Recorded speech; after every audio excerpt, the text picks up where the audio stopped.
Babalikan ko lang, ha. The big chill on the run. Easy does it for Arvin Tolentino. Oh, they didn't have the advantage that time. 3 white shirts, 3 red shirts. Pero yung pagka-finesse nila from deep for Northport, mataas pa rin yun. A long shot! Oh! Amores from half court! And I will not be surprised. That's supposed to be a 5-point shot.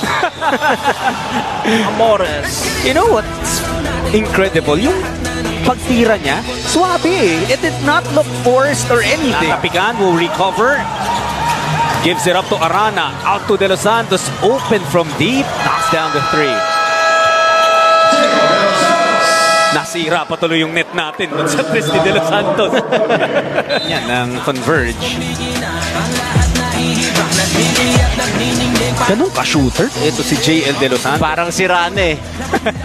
Ay, hindi nga, no? Meron nga, naputol nga. May isa na. Okay.